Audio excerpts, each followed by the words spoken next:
My boss looked at me and asked about my luxury company car as if he already knew the answer I was terrified to give. His eyes narrowed, sharp and unreadable, making the whole office feel smaller and colder even though the air conditioner wasn't running. That morning I walked into the building with a weight on my chest, something inside me whispering that the day would not end the way it began. I could not have imagined how right that feeling would be or how much it would change my life forever. It began 3 days earlier when the company handed me the keys to a gleaming black luxury SUV, a reward for hitting my sales target 3 quarters in a row. Everyone congratulated me, shook my hand, clapped my back, even envied me a little. But rewards come with responsibilities, and this one came with a rule: the car belonged to the company and was only to be used for work-related matters. I understood that. I promised I'd respect it. But life has a way of testing promises at the worst possible time. 2 nights after receiving the car, my younger sister called me around midnight. Her voice was shaking. "Bye, Ami can't breathe properly." Her words broke into sobs. Our mother had always been strong, but age had begun to catch her silently. I lived 40 minutes away and public transport wasn't available at that hour. I didn't think twice. I grabbed the keys, rushed to her house, lifted her into the passenger seat, and drove straight to the hospital, praying with every red light that she would hold on. She did. The doctors said her blood pressure had spiked dangerously, but she was safe now. That night I sat beside her hospital bed until the sun came up. When I finally drove home after dropping my sister back, I didn't notice the street camera at the signal that caught the company car outside my residential area at 1:17 a.m. But someone else noticed. On Monday morning my boss called me into his office. His tone was mild, almost too mild. He gestured for me to sit. "Everything okay?" he asked. "Yes, sir," I answered, though my heartbeat was anything but calm. He tapped his phone screen, then turned it toward me. A paused image of the company SUV at a traffic signal glowed on the display. "This location," he said, "is nowhere near a client site." "Can you explain?" My throat tightened. I wanted to tell the truth. I wanted to say my mother could have died and I had no choice. But the night before, one of my coworkers, Adil, who had always wanted my position, told me quietly that the boss was very strict about company property and didn't care for excuses.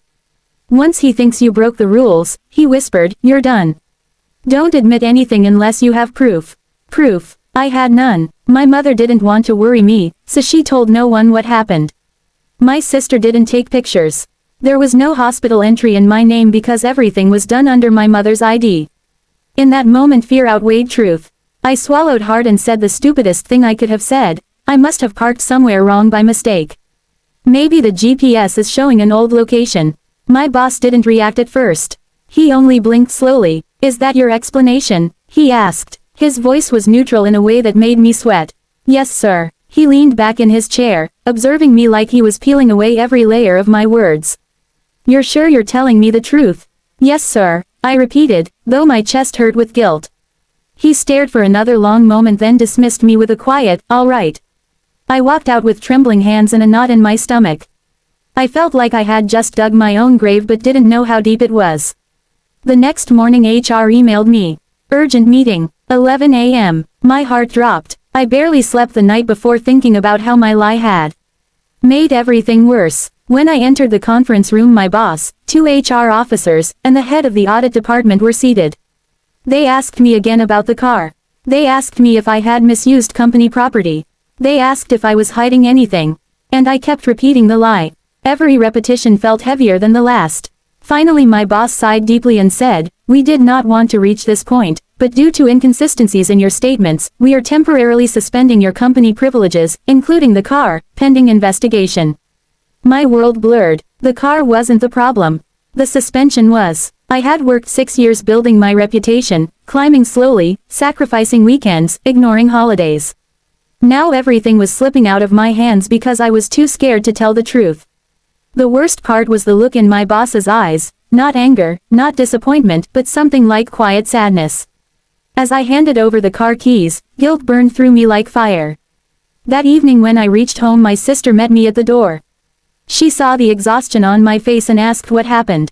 The entire story spilled out of me, my lie, the suspension, the fear. She stared at me with disbelief, then shook her head hard. "You idiot," she said, tears rising.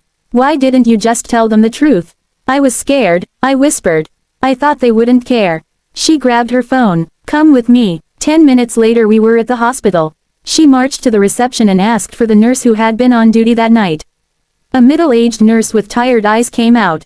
My sister explained everything. The nurse remembered us, remembered my mother, even remembered me carrying her through the door. Of course I remember, she said firmly.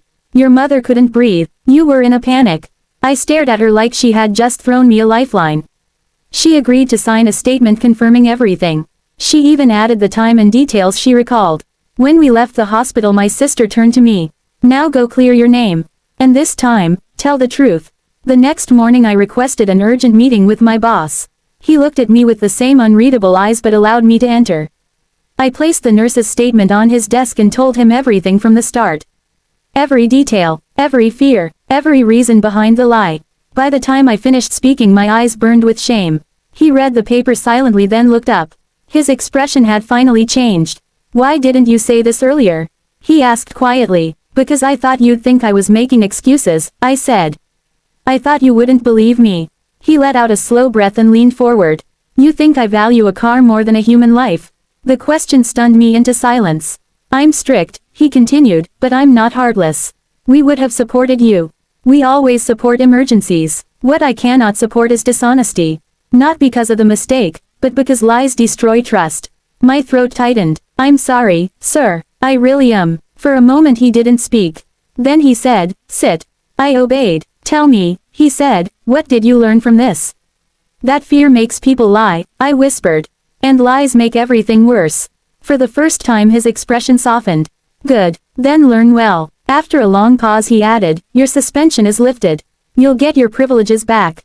But more importantly, you will rebuild trust from zero.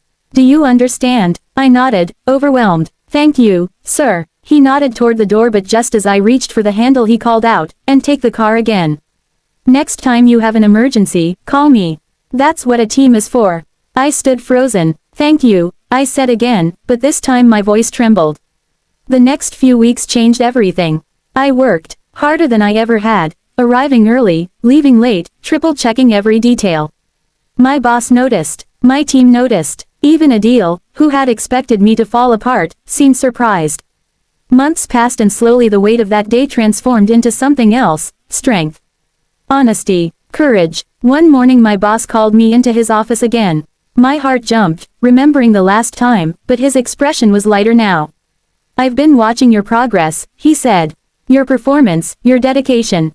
I'm impressed. I blinked, unsure whether I heard correctly. How would you feel, he continued, about leading a new project? It's a big one. You'll have your own team. My breath caught. I would be honored, sir. He smiled slightly. Good. Because I trust you now. Not because you're perfect, but because you learned from your imperfections. As I walked out of his office that day it felt like stepping into a new chapter of my life, one built not on fear or mistakes or lies but on the truth I was finally brave enough to speak. That night when I drove the luxury car home, its engine humming softly like a heartbeat, I glanced at my reflection in the window. I didn't see the scared man who lied. I saw someone rebuilt from the inside, someone stronger because he had been weak, someone honest because he knew the cost of dishonesty. My boss looking at me that morning had changed my life, but what happened after changed me. And sometimes that's the difference that matters most.